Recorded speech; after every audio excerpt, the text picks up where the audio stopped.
आज ही से जीवन के हर पल का आनंद उठा लो। आज ही से मन की एक नई शांति पालो। समय आ गया बदलने का, समय आ गया कुछ करने का।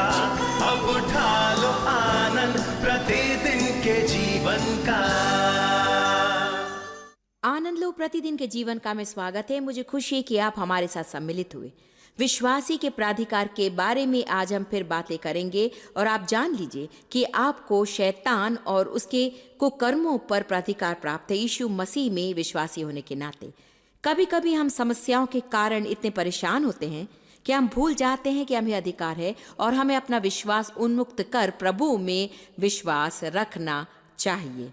आज का कार्यक्रम आपको प्रोत्साहित करेगा और बिल्कुल नई रीति से विश्वास के उन्मोचन में आपकी सहायता करेगा। हम एक अनुक्रम करें, शीर्षक है परमेश्वर में विश्वास। लगता है यह सामान्य विषय है, परंतु विश्वासी को विश्वास करना चाहिए। इसीलिए हम विश्वासी कहलाते हैं, क्योंकि हमें विश्वास करना चाहिए। परंतु खेद की बात है कि कलीसिया में बहुत से अविश्वासी विश्वासी हैं, किंतु लगता है कि यह सदा बदल रहा है। विश्वास के बिना प्रभु को प्रसन्न करना असंभव है। उसके पास आने वालों को विश्वास करना पड़ेगा कि वो है, और जो उसे खोजते हैं उन्हें वो पुरस्कार देता है। आज सवेरे हमने बातें की कि कैसे हमें शैतान पर अधिकार है, किंतु हमें विश्वास करना पड़ेगा। हम बातें कर रहे थे कि कैसे परमेश्वर के वचन में इतनी प्रतिज्ञाएं उपलब्ध हैं। यीशु मसीह द्वारा जो चीजें खरीदी गई और मूल्य चुका दिया गया, जो कि विधि पूर्वक हमारी हैं, मगर अनुभव पूर्वक तभी हम उनमें प्रवेश कर सकेंगे जब हम अपने विश्वास को उन्मुक्त करेंगे और बाइबल के हमारे बारे में कथन में सक्रिय विश्वास करेंगे। हमें अपना विश्वास उन्मुक्त करना है। इसे हम प्रार्थना द्वारा करते हैं और सकारात्मक स्वीकृति या मान लेने वाली बातों के माध्यम से करते हैं। बाइबल कहती यूहन्ना 4:17 में, इस समागम और संसर्ग से प्रेम पूर्णता पर लाया गया और इसी से प्रेम हम में सिद्ध हुआ कि हमें न्याय के दिन हियाव हो कि उसके सामने खड़े हो सकें। क्योंकि इस अंतिम वाक्य को मैं महत्व देना चाहती हूं, जैसा वो है वैसे ही संसार में हम भी हैं। पता नहीं आज वो कैसा है। शायद वो भयभीत है, चिंतित है, या परेशान है, या उत्तेजित है। अवश्य नहीं, हम जानते हैं कि वो विजयी है, शांतिपूर्ण है, आनंदपूर्ण है। जो जो चीजें वो बताता है सारी हमारे लिए उपलब्ध है, वो है। और बाइबल कहती है अभी भी वो स्वर्गीय स्थानों में बैठा है, वैसे ही संसार में हम भी हैं। कितनी ही अद्भुत चीजें हमारे लिए उपलब्ध है। यदि जय उसकी है तो जय हमारी है, क्योंकि हम उसमें हैं। यीशु के पास जो कुछ भी है हमारा है, क्योंकि उसने जो कुछ किया हमारे लिए किया कि हम पा सके। वो स्वर्ग से उतर कर नीचे धरती पर आया और नाना कष्ट झेले, अपने लिए नहीं, उसे इसकी जरूरत नहीं थी। यहां आने से पहले वो विजयी था। सो जो जय उसने वहां आकर पाई वो हम में से प्रत्येक के लिए पाई, और हम उन सिद्धियों को जीवन में उन्मुक्त कर सकते हैं विश्वास द्वारा, उस पर भरोसा करने के द्वारा, दृढ़ता द्वारा, सहन द्वारा, स्थिरता द्वारा। उस गाने की तरह जो कांडी ने गाया था, सब कर चुकने के बाद क्या कर सकते हो? स्थिर हो सकते हो। जैसा कि कल मैंने कहा, मेरा साक्ष्य है कि मैं अब भी यहां हूं। आमीन। मैं अभी आपको बता सकती हूं, मेरी बात सुनिए। जो प्रयास छोड़ने से इनकार करे, शैतान उसे पराजित नहीं कर सकता। बात सुनिए आपने, मैंने कहा जो प्रयास छोड़ने से इनकार करे, शैतान उसे पराजित नहीं कर सकता। आमीन। हाल ही में किसी ने पूछा, मैं इंग्लैंड में थी और हमने कुछ प्रारंभिक काम वहां किए थे, क्योंकि वे हमारी संगोष्ठी के प्रबंध में मदद करने वाले थे, और मैंने उन्हें एक शिक्षण करने के बाद प्रश्न पूछने का अवसर दिया। एक ने कहा, एक बात मैं जानना चाहता हूं, और वो ये कि परमेश्वर के स्वयं आपकी मदद करने के अलावा आप किस चीज की सेवकाई की कामयाबी की जिम्मेदारी ठहराती हैं? कुछ सोचे बिना ही उत्तर मेरी आत्मा से निकल आया। मैंने कहा, प्रयास छोड़ने से इनकार। मुझे प्रतीति है कि यदि आप प्रयास छोड़ने से इनकार करें, यदि प्रयास करते ही रहें, वचन को यदि पकड़े रहें, उसकी सच्चाई पर यदि अड़े रहें और शैतान से लोहा लेते रहें, तो जीवन में जय अवश्य देखेंगे, क्योंकि मूल्य चुकाकर ये खरीदी जा चुकी है। जय आपकी है। 1 कुरिन्थियों 15 पर जाइए। आपको शैतान पर अधिकार है और आपको चाहिए कि उस अधिकार को काम में लाएं। उसे धिक्कारना चाहिए, उसका सामना करना चाहिए, उसके विरुद्ध उठ खड़ा होना चाहिए। क्या कोई आमीन कह सकता है? मैं आपको जो बता रही हूं कोई और आपके लिए नहीं कर सकता, आपको ही उसे करना पड़ेगा। कोई और आपके लिए शैतान से निपट सकता है थोड़े दिनों के लिए, मगर कभी न कभी आप ही को गोलियत का सामना करना पड़ेगा। आपको पता चल जाएगा कि मुंह बंद रखकर आप गोलियत को हरा नहीं सकते। आपको उसे खुला रखना पड़ेगा और सही चीज को ही बाहर निकालना होगा। परंतु परमेश्वर का धन्यवाद हो जो हमारे प्रभु यीशु मसीह के द्वारा हमें जयवंत करता है। परमेश्वर का धन्यवाद हो जो हमें जय देता है, जयवंत करता है। कैसे?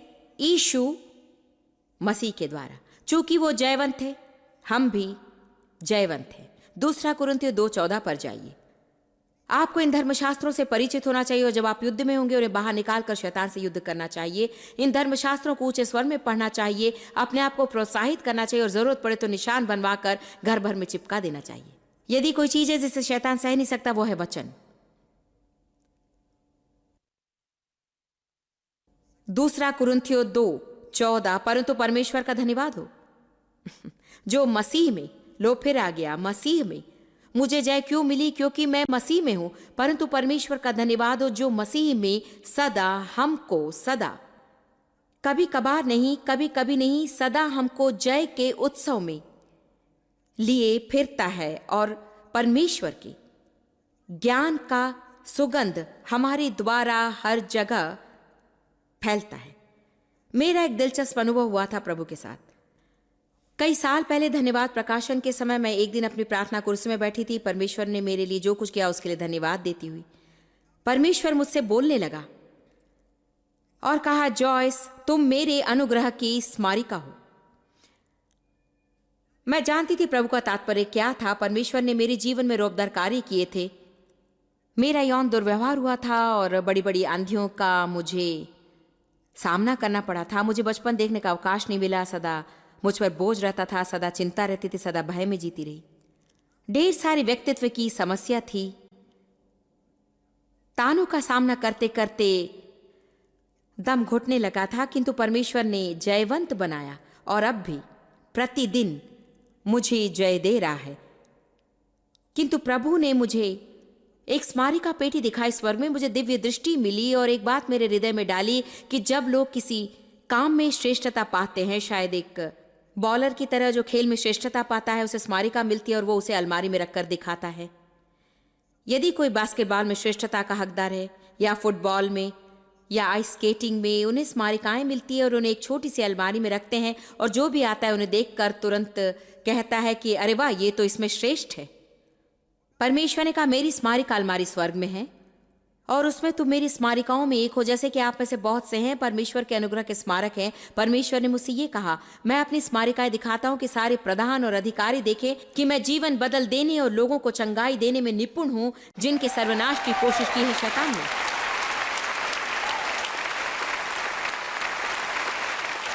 ये महत्वपूर्ण है कि हम दबाकर आगे बढ़े और जीवन में जय पाए, क्योंकि हमारे पास जो है उसके लिए दूसरों का भूखा बनाने का एकमात्र मार्ग है जीवन में हमारी जय।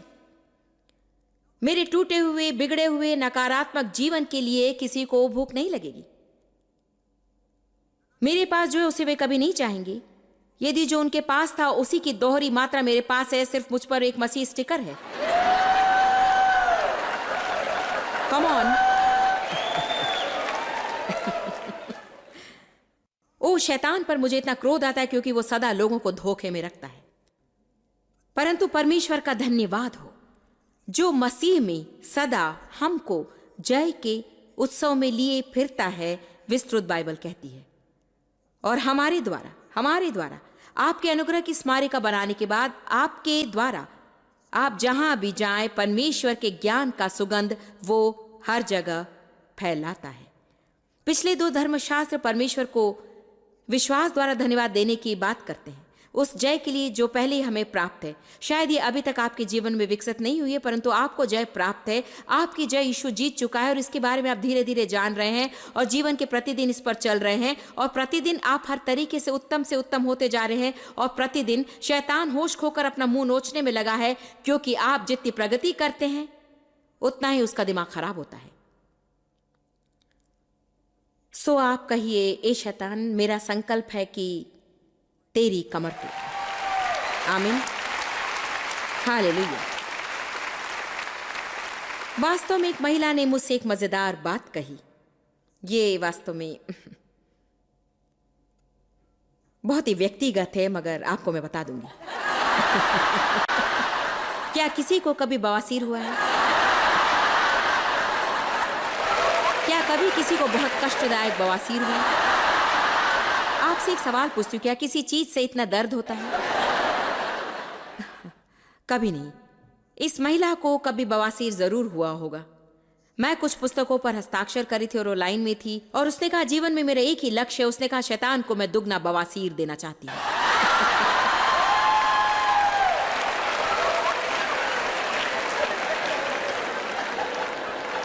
तो जैसे भी आपका स्विच काम करे, जिससे भी आपका काम बने, लक्ष्य बनाए रहिए कि शत्रु को हार देनी है।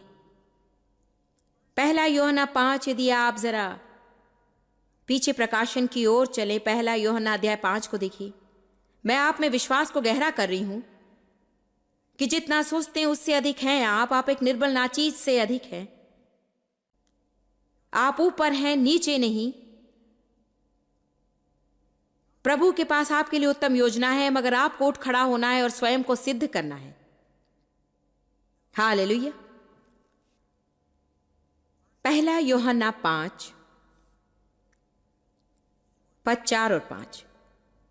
क्योंकि जो कुछ परमेश्वर से उत्पन्न हुआ है वो संसार पर जय प्राप्त करता है, और वो विजय जिसे संसार पर जय प्राप्त होती है हमारा विश्वास है।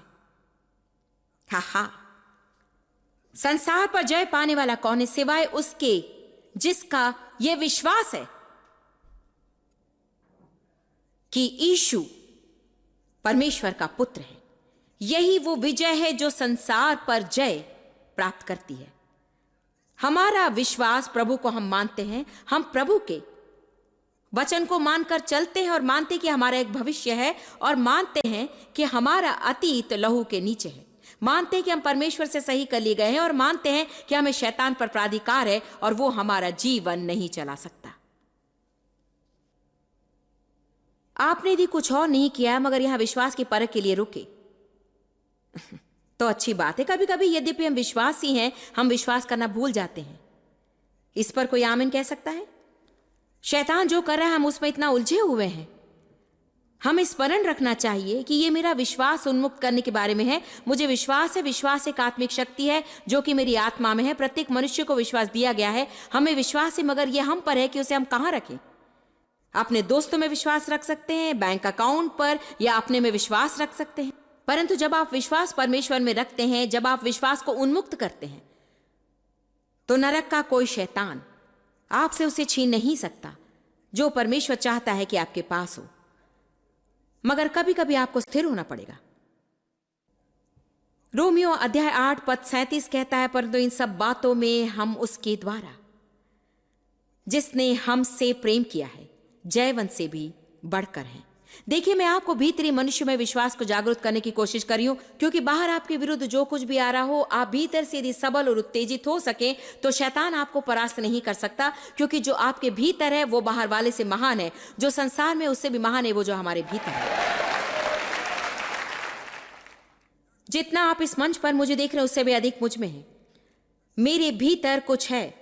बाइबल कहती है कि मैं स्वर्गीय स्थानों में मसीह यीशु के साथ बैठी हूं, फिर भी आप मुझे अपने सामने रूबरू खड़ी देख रहे हैं। मैं यहां कैसे खड़ी हो सकती हूं? स्वर्गीय स्थानों में मसीह के साथ बैठी भी हो सकती हूं, क्योंकि हम एक ही समय पर 2 संसारों में जीते हैं।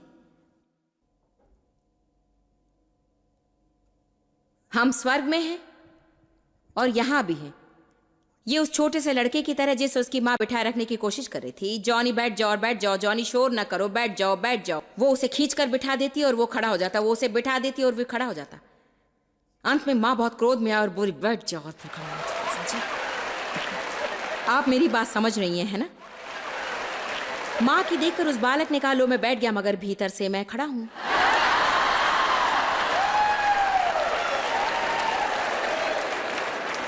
देखिए, हमारे जीवन में ऐसे अवसर आ सकते हैं जब मान लीजिए शैतान हमें जबरदस्ती बिठा रहा है और अन्य शब्दों में हम जो चाहे नहीं कर सकते या नहीं पा सकते या हमारा काम नहीं बनता है, मगर आपको कहना चाहिए कि अभी तो मैं बैठ जाता हूँ, ये मेरे लिए काम में आता नहीं लगता, मगर कान खोल कर सुन ले शैतान, मैं भीतर खड़ा हूँ और मैं अपनी जय पाकर रहूंगा।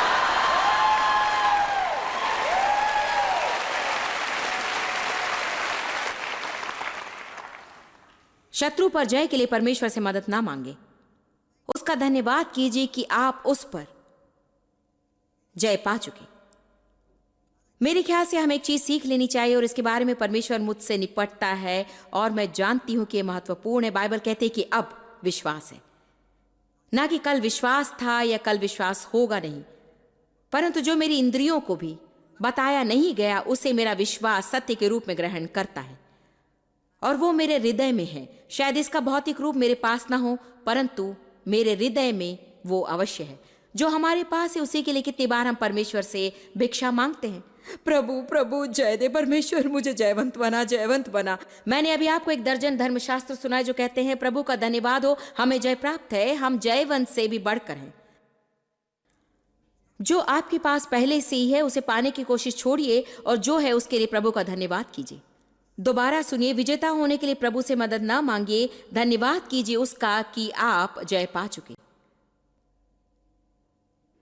मसीह के द्वारा आपके लिए जो उपलब्धियां हुई उनमें स्थिर रहिए। प्रकाशित वाक्य की पुस्तक कहती है हो चुका। प्रकाशित वाक्य 16 और 17। कर दिया गया, हो चुका। हम स्वर्गीय स्थानों में उसके साथ बैठे हैं।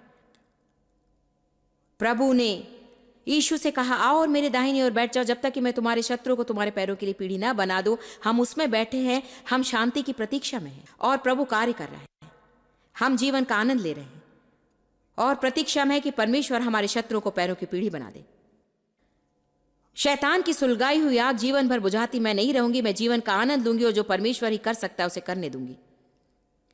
आपको एक राज बताऊं, आपको समस्या हो तो भी जीवन का आनंद लेना बुरा नहीं है। क्या इसे कोई जानता था? समस्याओं के होते हुए भी जीवन का आनंद लेना आपके लिए समुचित है। समस्याओं के बीच में भी परमेश्वर आपकी हंसी सुनना चाहता है। बाइबल कहती है परमेश्वर स्वर्ग में बैठा हुआ अपने शत्रुओं को देखकर हंसता है। परमेश्वर का आनंद हमारा बल है। समस्या के बीच हार्दिक हंसी आपको सामर्थ्य देती कि आप हर परख में सफलता के साथ गुजरे और प्रयास कभी ना छोड़े।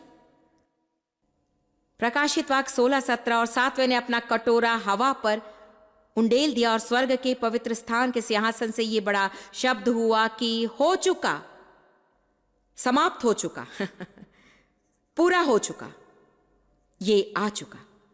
आपको याद दिलाना चाहिए शैतान को तू तो पराजित शत्रु है, हम तो सिर्फ इस पर चल रहे हैं। पुस्तक का अंत मैंने पढ़ लिया है, मैं तेरा भाग्य जानता हूं। हालेलुया। इफिसियों अध्याय 1। मैं आपको समूची बाइबल में घुमा रही हूं मगर ये ठीक है। हालेलुया। इफिसियों 1:19। और उसकी सामर्थ हमारी ओर जो विश्वास करते कितनी महान है, उसकी शक्ति के प्रभाव के उस कार्य के अनुसार। पौलुस ने कलीसिया के लिए प्रार्थना की कि वे उस शक्ति को जाने जो उनकी थी और वे उस शक्ति में विश्वास करें। पद 20, जो उसने मसीह के विषय में किया कि उसको मरे हुओं में से जिलाकर स्वर्गीय स्थानों में अपनी दाहिनी ओर बैठाया। मैं बैठाए पर जोर इसलिए दे रही हूं कि जब भी आप देखें कि मसीह बैठा है, ये उस ओर संकेत है कि वो विश्राम में प्रवेश कर चुका है। हम स्वर्गीय स्थानों में उसके साथ बैठे हैं ताकि सबत का विश्राम हमें उपलब्ध हो।